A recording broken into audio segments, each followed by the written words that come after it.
Hey guys, Vape Diver here. If you're watching this video, either you have a Kayfun Mini 3 or you're thinking about getting one. And if you have one, hopefully I can add a few things to it, show you how I'm setting it up. And if you're thinking about getting one, don't think anymore. This is an awesome RTA and probably one of the best RTAs I've ever vaped. It's a mini, it's small. It's got only a 2 mil capacity, but it's got some great airflow. You can do some lung hits. Dense vapor, great flavor. Probably the simplest RTA to fill and to work on. So yeah, it's a must-do, man. It's an awesome tank. So I want to just show you guys the pieces and parts and how I set it up. Thanks, guys. KM3, sort of up close. 19 millimeters at the base there, 55 excluding the drip tip. Svoemesto logo there and on the drip tip, really pretty. So here you got it basically broken down. Glass tank, drip tip, top cap,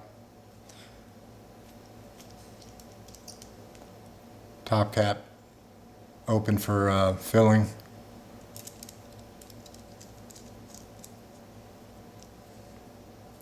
chimney section, all one piece, and your deck. And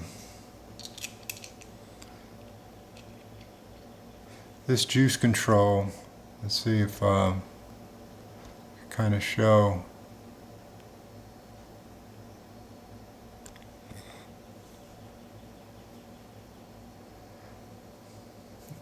These holes right here on the chimney section, you know, the juice flows into that and down into the deck in this little gap right here. And then these little 4 holes where you put your wick tails on them, that's where the juice kind of flows up to.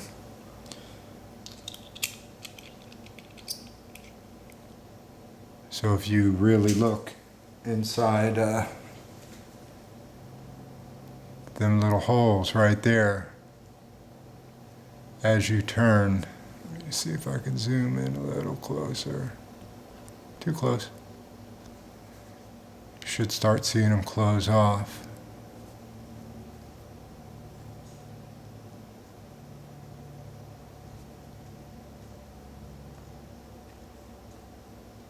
See that little thing coming up?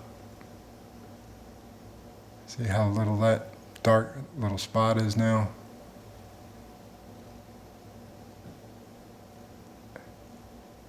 Totally closed off. So it's a real juice flow on this KM3. Alright guys, you got the base, your 510 positive pin. It is adjustable, but you also have to, if you really want this adjusted, you know, if you really want this to, you know, go in or out, you kind of have to adjust the airflow screw, which is underneath it as well. I'll kind of show you that. Regular screwdriver.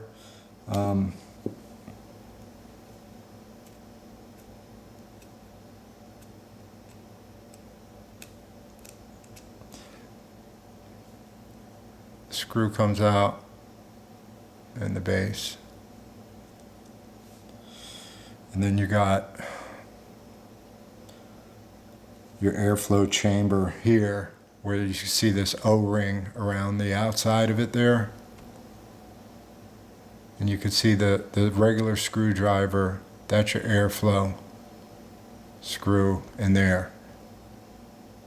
So you got to kind of adjust it and then put your base back on, and you really can't get to it unless you take the base off. Set it and forget it though. It adjusts somewhat. You know, you can go from really, really tight to pretty open draw. So I'll show you how that works. Not that you'd ever really need to take this section out, but I just kind of want to show you what it looks like in there. The only thing I would suggest is that you do have a, you know, about a 3/16 you know, wrench to check that, or a little pair of pliers, you know, because mine was a little loose. I was getting a little bit of leaking around that O-ring. So, you know, it's good to, you know, every then and again to just tighten that little hex screw down there to make sure she's, you know, she's tight. And I don't know if it was just loose from, you know, the factory or whatever. But I'm going to go ahead and take that out and kind of show you what it looks like in there. Another thing is you could see this deck right here. You see how loose that is? That's because I'm starting to loosen up this bottom deck. This is something that you really don't need to mess with. But, you know, once your base is on there and you tighten up, you know, this screw, or you come in here to adjust your airflow, it's all connected to the insulator right here. And on the new ones, see that insulator can move left or right. See that? Especially, you know, when you're tightening your coils down, you know, you could you know, you can turn this. So you got to look and keep that gap even. And on the new ones, they have these little insulators on each side of that, so it can't turn. But on the first run here, you have to watch that gap. And when I build on it, I take a paper clip and I kind of put it in there and kind of hold it as I'm tightening things. Yeah, you probably don't have to worry about it, but you always just make sure, you know, you're looking at that gap, because if that hits the other side there, you're not only cutting off some juice flow with those 4 holes, because as that insulator turns, it cuts off some of the juice flow, but it also will short out and you won't get any power going to it.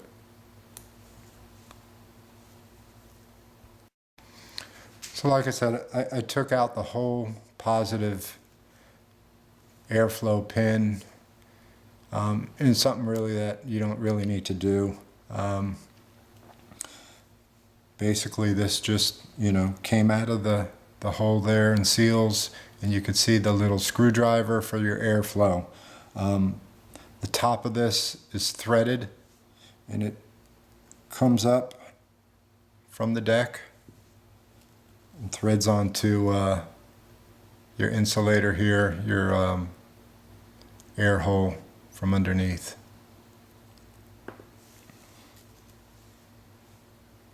You have 3 holes in this airflow here, and you have 4 holes on this. So when this goes in, these holes don't actually line up with these holes here. So you would never really have juice leaking out of these holes. If you get any leakage, it's coming out, you know, the airflow hole there at the bottom. Or if this isn't tightened enough, you know, it may come out, you know, from around this O-ring. So guys, about this airflow, it comes with this little screwdriver. And what happens is as you tighten it, there's a little, you know, screw in there. And as you tighten it, it starts to impede on this air hole. And that's where you get your restriction from. And that's all the way almost at the very bottom as I start tightening this up. So, you know, when I first got it, I wanted to see how much the airflow would loosen. But, you know, as it's here, you're starting to get a tighter draw, tight, closed, and then you loosen it. And then once it's in this position, you have maximum airflow. But yet, you keep loosening it up, and it'll actually keep coming and coming and coming, and there's no change.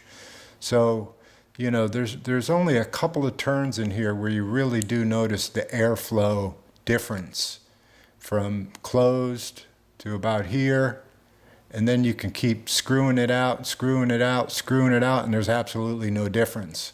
So there's no sense taking this little screw all the way out. You know, if you think, hey, if I take the screw out, you know, I'm going to get more airflow. It doesn't work that way. One more thing with this little guy here, in terms of an adjustable 5-10 pin.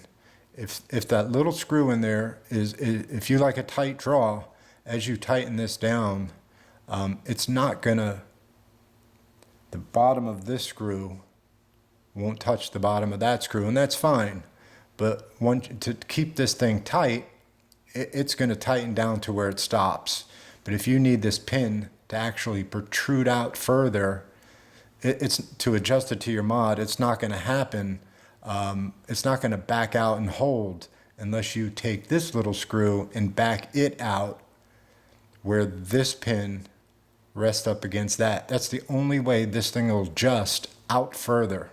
So yes, it is adjustable, but you also have to back this thing out to touch the back of that screw, you know. And if you don't like the open draw, you know, if you like the tight draw on this, then this thing will never adjust out further than it needs to be tightened up anyways to keep the deck in place. So it's adjustable to a point, really, and that's it. You want to set your coil height.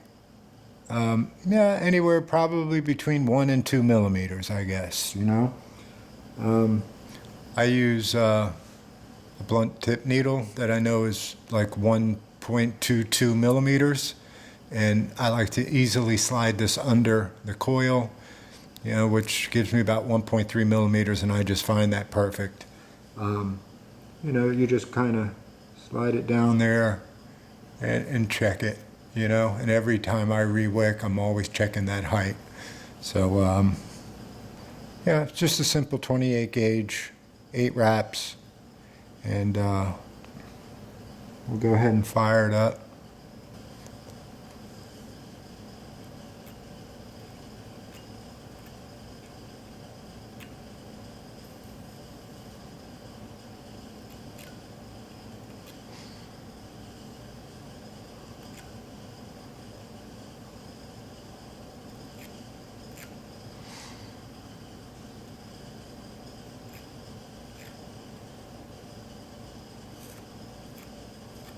Got a little juice in that needle.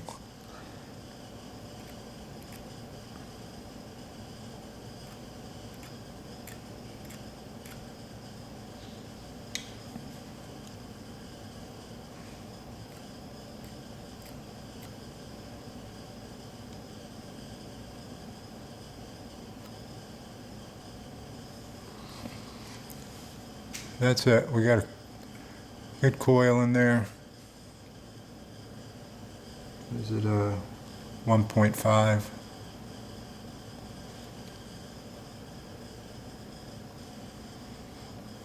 Now comes the, you know, probably the trickiest part of the whole deal.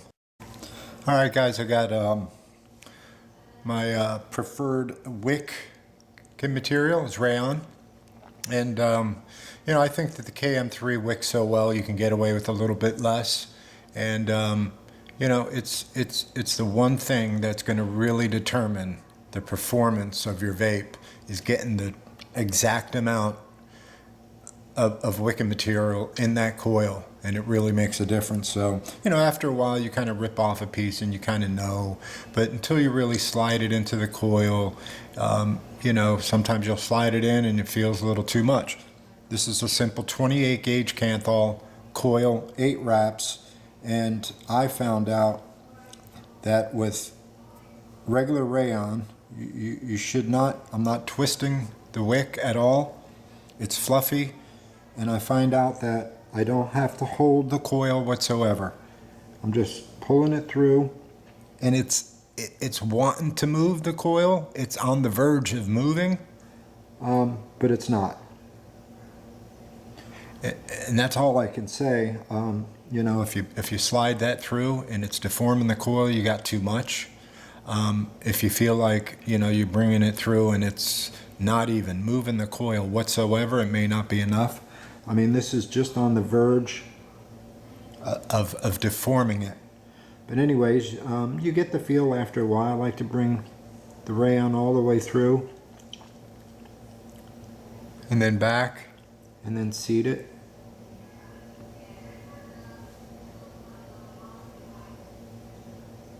You want to get the wicking material fluffed up on both edges of the coil edges. You know, you want to seat it in there so that the edges are kind of, you know, fluffed up against the edges of the coil. And now we can go ahead and trim it. So I normally just go ahead and I don't cut the length exact for now. I just, you know, kind of get it, you know, more than enough. I'm going to be trimming the length off of that wick more than this, but I just kind of get it in there close for now. You know, I like, you know, for that to look pretty even like that. And then I could really go ahead and trim it up a little bit more. Now with my coil height at 1.3 millimeters, I determine the length of my tails by holding them on the outside, even with that black O-ring right there.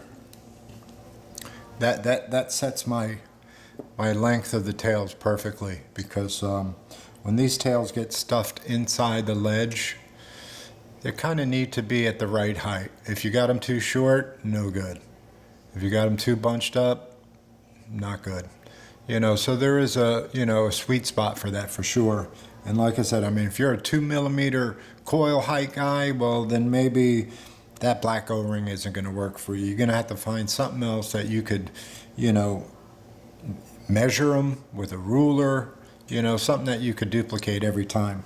But the black O-ring has worked really good for me. So I'm going to go ahead and, you know, trim that off about even with that black O-ring right there. But I know once I wet these tails, you know, they straighten up and they actually become a little longer, and then I fine tune them right at that mark. But right now I just kind of get them almost there. So that's real close right there. I personally think, and it's been working out really good for me, is that if you stuff all this fluff into them little channels, I just think it's too much. So I actually reduce the amount of wicking material on my tails. I'll go ahead and keep them out straight, and I actually go in and I take a little bit from the top, but I don't make this cut all the way to the coil. You know, I make that cut and leave a little bit away from the edge of the coil. You don't want to trim all the way up against the edge of the coil, because you got some nice fluff in here right now, and you don't want to ruin that little bit of shoulder on the top of the wick. You know, so make your cuts and just don't cut all the way to the coil. So I take a little off the bottom,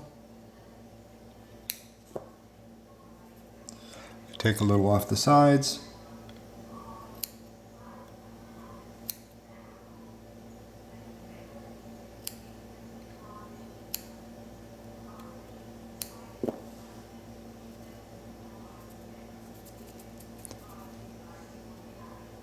constantly pushing them downwards in their position they're going to be going into soon, to see if it's nice and even, straight.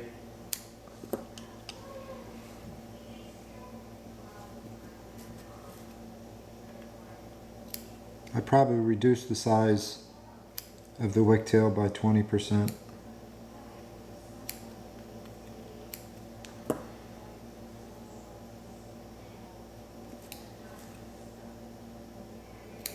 So I take a little bit off the top and the bottom and the two sides, and then if I still think it's, you know, not enough, I need to cut a little bit more, then I just keep reducing the sides of the wick.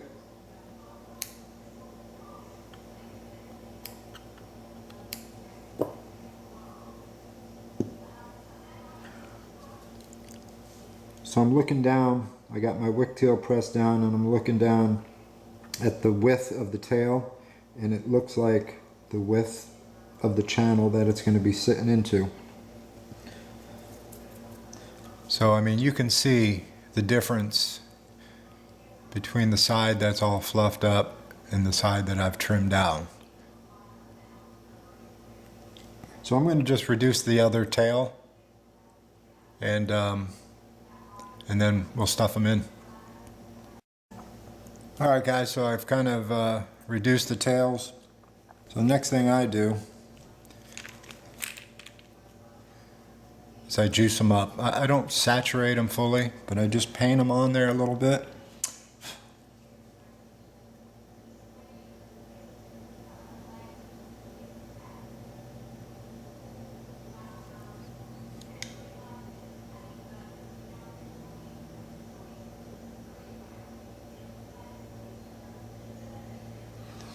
I'm using the best juice known to man.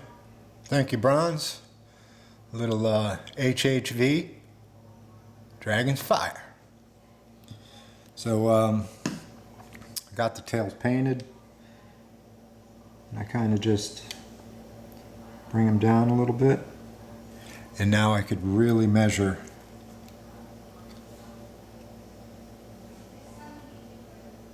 I kind of angle the cut in a little bit, but I'm cutting right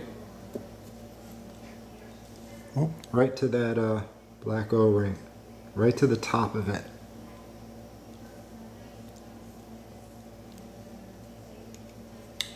Press it down the other side. Get a nice nice cut.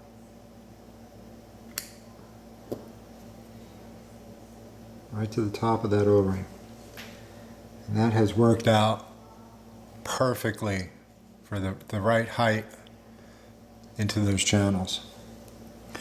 I definitely have cut them too short before, and you think that that juice is going to rise up on them, those 4 holes. It doesn't. Your wick tails have to be sitting on that deck and not just, you know, barely touching doesn't work. They got to be resting on there pretty good. So I'd rather have a little bit too much on those decks than not enough. But at this point, you just bring up the tails.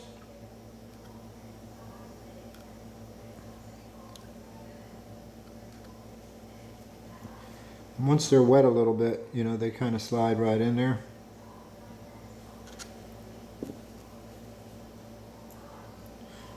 Straighten them out.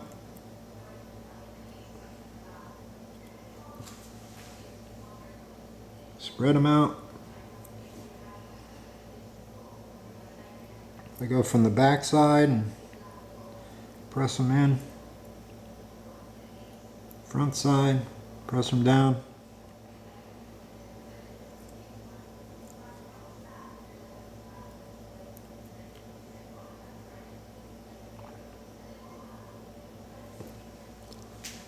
And they're in there.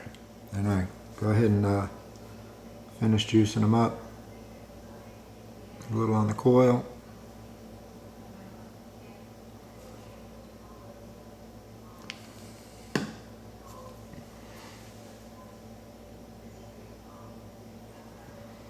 I really make them fan out the whole width of the ledge.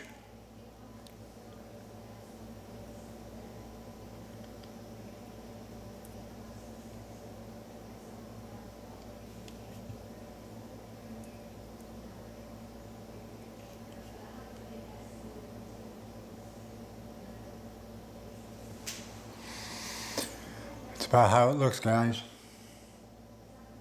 Kind of push up the shoulders a little bit.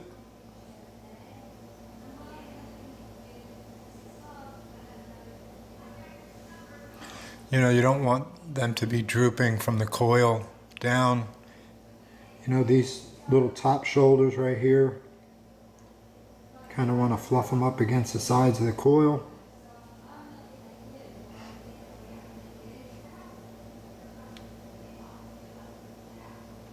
You know, pressing them inwards into the coil.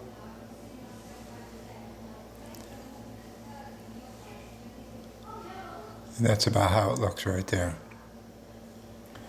Now, once you got this juiced up, and you don't want it sopping wet.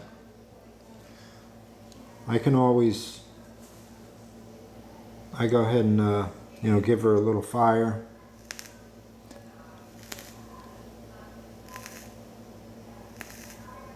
Let that wick just seat in there a little bit. Give her a little bit more. A little bit more juice. Fluff her up. And at this point I could always tell also what my tension is, how much that wicking material that's into that coil. Because sometimes at this point, you may get, one side of the wick that looks a little bigger than the other, And sometimes I'll sit there and I'll press a little bit of this wick through the coil to make them both look the same. If you take a little pin or something, and I'm running out of card memory. Only got a couple minutes left. But if you take a little pin, you should be able to press some of the wick from one side to the coil to the net. It should shift a little bit. I mean, it shouldn't be like so easy, but if you got too much in there and you can't budge it in there, you got too much in there. By pressing this in, you should be able to see it with a little bit of effort. The wicks, moving ever so slightly through it, but not loose. But I've done some where they're just so tight, I can't press it in to the other side at all. So that's how my coil looks right now. I'm going to do a cotton one. All right, guys. Next, I got a piece of Japanese cotton. Basically, I take the square and I separate it thin-wise. There's a whole sheet. I separate it in half, thin-wise. Now I have two sheets. From there, I just cut a 7mm wide strip, which seems to be about the right width for this 2.4mm coil. Again, I can slide this through without moving or disturbing the coil. I mean, it does have some tension. I can move it, but I don't, I'm not in no danger of distorting that coil. And then from there, I basically do the same thing as I do with the with the rayon. I kind of go back and forth and seat it. And from there, I go ahead and trim it by length, width. Now the cotton isn't as bulky as the rayon when you pull it through. So I still reduce the tails, by taking a little bit, off the top, a little bit off the bottom, but not quite as much as the rayon. I probably just take a little sliver off of all sides.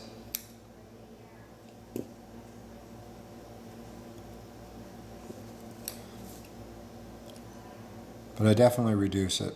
I still think it's too fluffy. But as you press it down like that, if it fans out and looks like the width of the deck there, where it's going to be sitting in, that's pretty much reduced right there. That's about as much as I go. Alright, there's my finished wick with the cotton.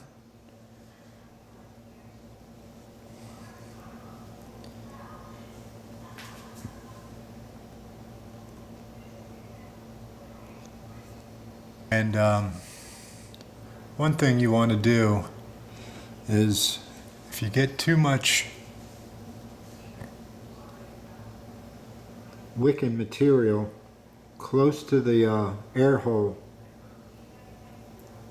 it could drip down from the wick into the air hole and you can get a, you know, a little gurgle that way. So, you know, always get something and make sure that your cotton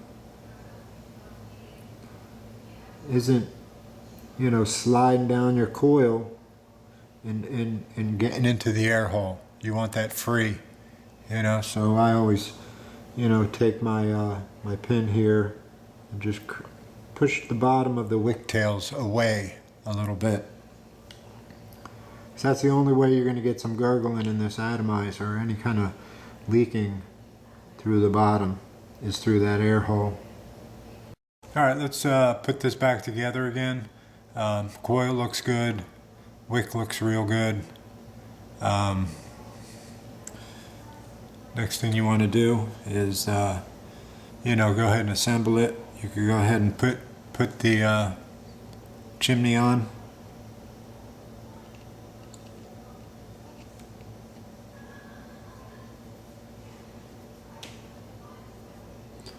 Just look at that insulator, you know, whenever you do a wick and you tighten up anything, make sure that insulator deck didn't twist, you know, to hit that one side.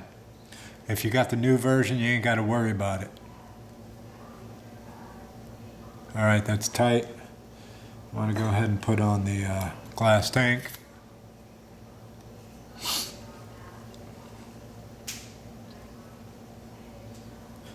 Okay, who stole my rest of my parts? Hold on, guys. Found it. Got the top section.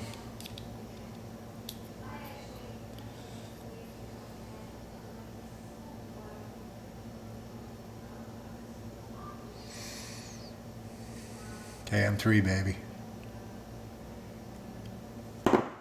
Oops.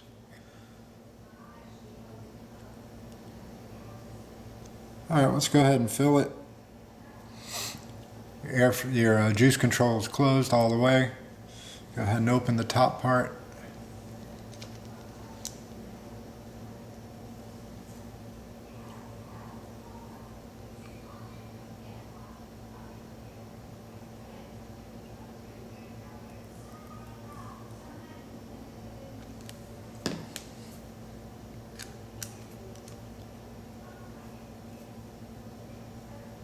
Boom. Easiest thing to fill.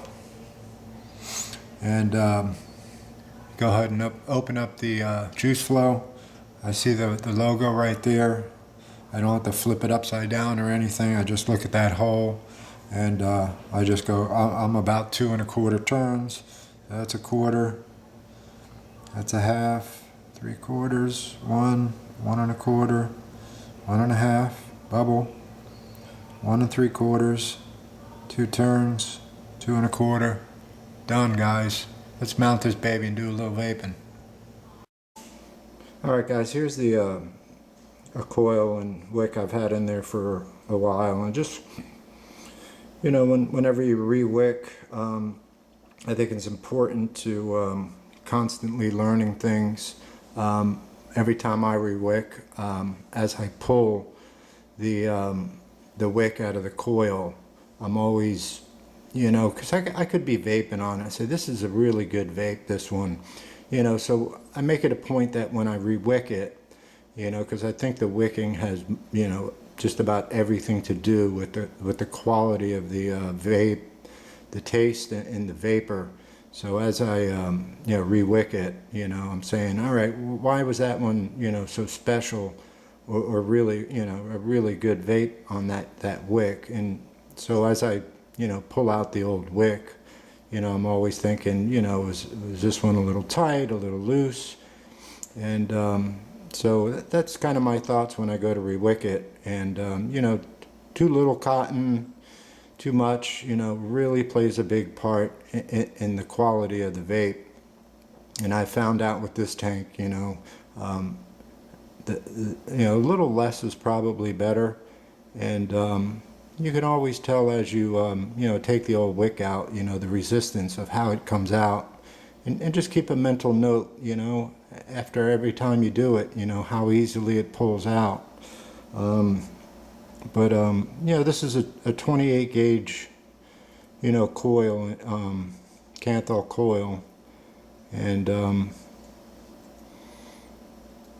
you know, as I pull this one out,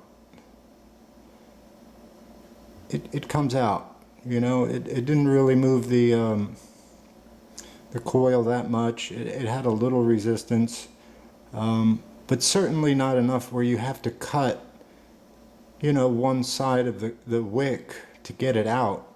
I usually don't just pull it out. I usually, you know, put this under some water as I re-wick it, and that compresses the wick a little bit more and it slides out a little easier.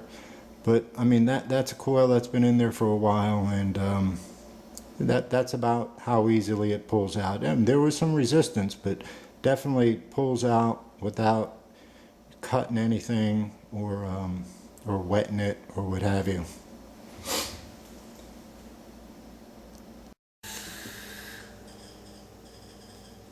Man, I'm just digging this new kayfun Mini, guys. So thanks for watching.